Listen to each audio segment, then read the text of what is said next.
અમદાવાદના બાબુનગરમાં પાણીની ટાંકીમાં વિવાદ સર્જાયો હતો ત્યારે કામગીરી પૂર્ણ નહીં થઈ હોવા છતાં ઓનલાઈન ઉદ્ઘાટન થઈ ગયું હતું। ખુલ્લું બાંધકામ અને ટાંકીના ખુલ્લા દરવાજા લોકો માટે ચિંતાનો વિષય બન્યો હતો। નાના બાળકો ટાંકી પર ચડી જવાની કે અજાણ્યા લોકોની ટાંકીમાં ઘૂસી જવાની શક્યતાઓ દેખાઈ રહી હતી। ટાંકીની 10 લાખ લીટરની ક્ષમતા હોવા છતાં પણ હજુ ઇન્ડિયા કોલોનીમાં પ્રદૂષિત પાણી અને ઓછા પ્રેશરથી પાણી આવવાની ફરિયાદો આવી રહી છે।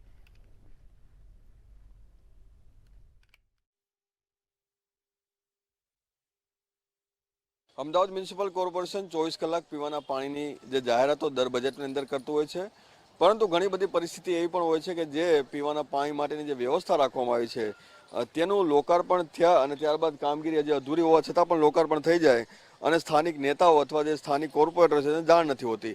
સાથે અધૂરી કામગીરી લઈને ઘણી બધી સમસ્યા થાય છે। અચ્છા, એ જણાવશો, આ ટાંકીનું ઉદ્ઘાટન થઈ ગયું છે? ટાંકીનું ઓપનિંગ થઈ ગયું છે, 25/12 થયું છે, પણ આ વિસ્તારની અંદર પાણી હજી સુધીમાં ફોર્સ આવતો નથી। આ તો ઠીક છે, પણ ગંદુ પાણી અત્યારે પીવાલાયક પાણી નથી આવતું। જે ગંદુ પાણી આવે છે તો અત્યારે આ કોર્પોરેશન એટલો બધો ટેક્સ ઉઘરાવે છે તો એ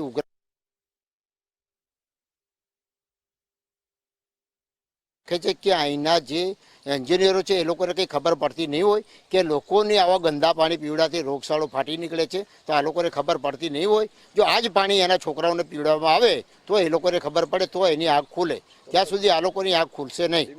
જે કામગીરી હજી પૂર્ણ થઈ નથી એવું દેખાઈ રહ્યું છે, તો તમે રહો છો તો બાળકો કે સિનિયર સિટીઝન નીકળવું હોય તો સમસ્યા થાય છે? સમસ્યામાં એવું છે કે આ લોકો એમ છે આટલા ટાઈમથી આ લોકોએ ઓપનિંગ કર્યું, હજુ એવું કામ ચાલુ છે, વાયરો ખુલ્લા છે, આ કન્સ્ટ્રક્શન ચાલુ છે, કોઈ નાના બાળકો જતા આવતા હોય તો ક્યાંક પડી જવાનું છે। જે ટાંકી બનાવી છે એક નાનું લોક બી નથી મારતા, એ ખુલ્લો છે, એ ખુલ્લા છે, કદાચ ઉપર જાય કોઈ પડી જાય, એક્સિડન્ટ થાય તો જવાબદારી કોની? આ તમે જોઈ શકો છો કે આજુબાજુ કન્સ્ટ્રક્શનનું એ બી કામ ચાલુ છે, એ બી ખુલ્લું છે, વાયર બી ખુલ્લા છે અને રસ્તા પર આવતા જતા લોકો હોય છે। તો હવે કદાચ કાંઈ કોઈ બનાવ બનશે તો કોણ જવાબદાર રહેશે? કોર્પોરેશન રહેશે કે કોઈ કોન્ટ્રાક્ટર રહેશે કે કોઈ કોણ રહેશે? સાઇટ કોઈ પણ બિલ્ડર શરૂ કરતા હોય અથવા કોઈ બિલ્ડિંગ બનાવતા હોય પ્રાઇવેટ, તો એમને કોર્પોરેશન દ્વારા લીલું કપડું બંધાવવામાં આવે છે અને ચારે બાજુ પતરા લગાવવામાં આવે છે।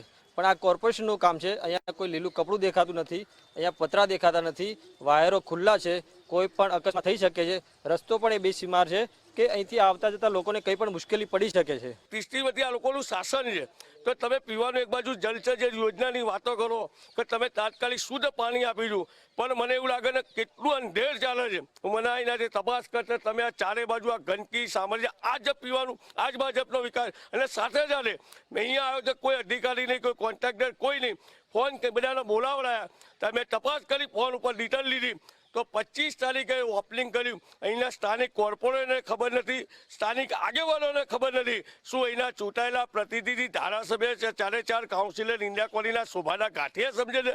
આ અધિકારીઓ એમની મનમાની ચલાવે છે। હવે મારા બીજા સાથી કાઉન્સિલરને પણ પૂછ્યું, ભાઈ આની ટાંકીનું મુહૂર્ત થયું કે મને તો ખબર જ નથી, અને અહીંયા મેં એમના અધિકારી કે અમે 25 તારીખે ઓનલાઈન ઓપનિંગ કરી નાખ્યું, તમે જુઓ, અને છતાંય આ પાણીનું ઓપનિંગ કર્યા છતાંય હજુ પૂરતું પાણી નથી। શું આ કરોડ રૂપિયાનું પાણી અમે ટેક્સના રૂપિયા શું મારી જનતાના વેડફાવા મૂકે તો જવાબદારી કોની? આ કુંભકર્ણની નીચે સુટેલી સરકારને જગાડવા માંગુ આપ થકી મીડિયા, તમે જો હાલત તો જોવા લોકોની, શું આના મને ખોબે તમે જનતા આપીએ છીએ ને?